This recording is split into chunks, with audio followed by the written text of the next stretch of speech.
Citizens of Nigeria, my name remains just DETENTION. Just like yesterday, October 20th, 2020, history was made. Our government showed us. Welcome once again to Viewpoint News, your number one source for bold, raw, and unfiltered updates that dig beneath the surface. Today's headline is not just shocking, it is explosive.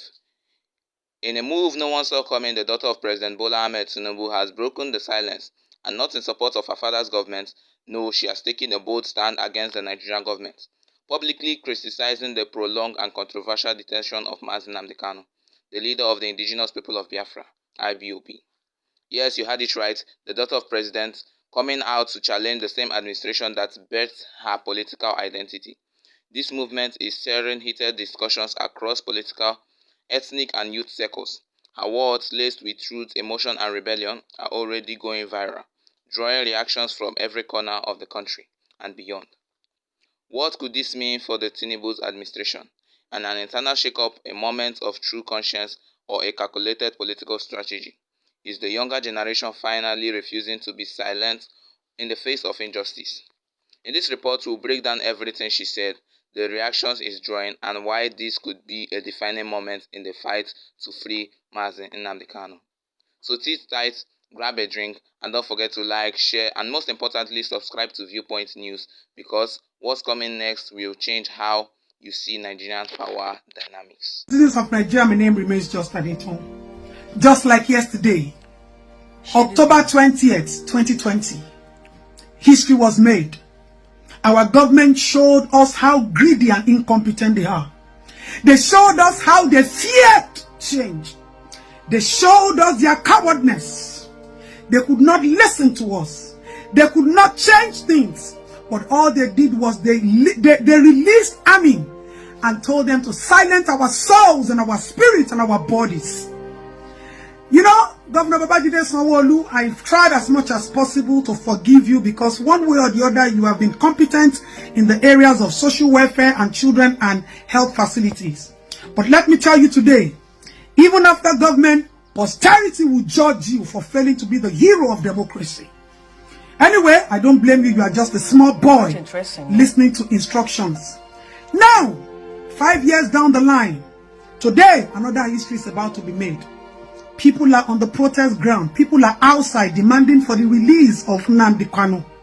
It is not about the person. It is about the fact that why would our government continue to want us to be on the streets before we are heard? Few days ago, they brought out a list and said that they had released some people on compassionate ground, on clemency. They did that within the four corners of their offices. I'm sure it wasn't free, because there is no way you can tell me that releasing drug barons is free. Something must have happened. President Asiwaju Bola Ahmed Tinubu, with all humility and dignity and as a citizen of the Federal Republic of Nigeria, if you cannot meet the demands of these people on the street, bow your head in shame. You own Lagos, nobody's never going to argue it with you. But you see this place called Federal, Nigeria, it belongs to every one of us. And we have a right. The only way the government can make things right is to understand that you have killed the spirit of innocent citizens and you have detached emotions away from Nigerians. People always tell me Nigeria is not worth fighting for. It is not Nigerians, it is Nigeria. There are two different things. Nigerians are different from Nigeria. If Nigerians are not worth fighting for, it is because you destroyed everything called Nigeria in them. President Asiwaju Bola Ahmed Tinubu, rule this country in fairness. Rule this country with your conscience and understand that you being the president of this country is an assignment for you to fix a lot of things. Fix the errors, fix the mistakes, and don't think that this is a country that you can own inside your pocket. It is not possible. If the demands of those people are not met, then this government is already a failure. Because there is no reason why there should be a disconnect between citizens and its own country. And this is what this government is doing now. I weep for you all. I weep for how you sold your conscience. I weep for the quest of power in the spirit of greed. Are you people not ashamed of yourselves? Are you people not ashamed that you will come on social media and say that citizens are abusing you and they are insulting you? You can hear the insult, but you cannot feel their pains. What more do we call this government than call it a government of shame and incompetence?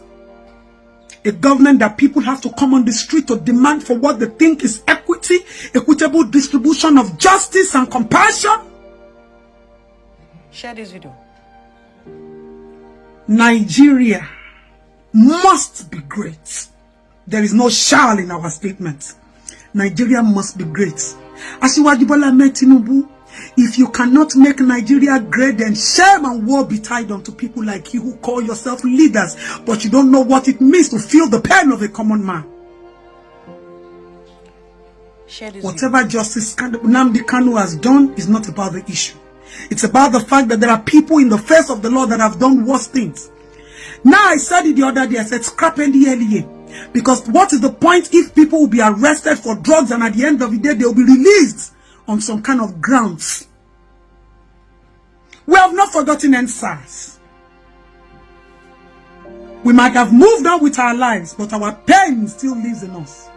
And if you feel that you are not part of it, Asiwaju Bola Ahmed Tinubu, you were part of it, because when you were supposed to speak, you could not speak because of your agenda, your personal ambition to become the president. You could not stand for us in Lagos. You hid yourself under your roof.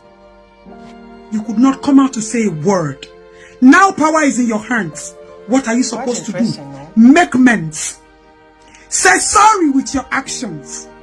Say sorry with your compassion to Nigerians. But you are too big because you feel you have power in your hands. But you have forgotten something. That this is our motherland. Ile mama waniyo. Ile baba waniyo. Ile hoyi ile wara. Nigeria is our own. Nigeria is our own.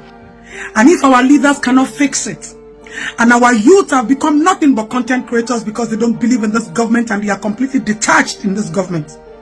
They've broken the chain of poverty with a strong mind of disconnect as Nigerians. Shame unto this government. Asiwaju Bola Ahmed Tinubu, shame unto you if you will not fix this country. Let me tell you all something. I don't fear anything and I don't fear anybody. The only fear that lives in me and will continue to live in me is to fail my motherland called Nigeria. I have sworn by everything called faith in Christ not to fail my country, and so help me God. As the dust begins to settle this surprising revelation, one thing is crystal clear. Truth doesn't come from expected places. In a country where silence is rewarded and courage is costly, President Tinubu's own daughter has chosen to speak up, and her words have landed like thunder across the Nigerian media landscape. Her public call for the release of Mazi Nnamdi Kanu is more than just a trending topic. It is a signal, a cry from within the corridors of power, and not just everyone is comfortable with how things are being handled. Whether you agree with her or not, this moment marks a crack in the usual silence surrounding the state's power and injustice. And from that crack, the voices of the oppressed are rising louder. Will this change anything, or will it just be another voice lost in the Nigerian's political storm? Let us hear what you think in the comment section. Would you have done the same if you are in her shoes? Don't forget to like, share this video, and subscribe to Viewpoint News for fearless reporting and authentic updates. We'll be back soon with more. Until then, stay woke, stay brave, and never stop asking the hard questions. Peace out.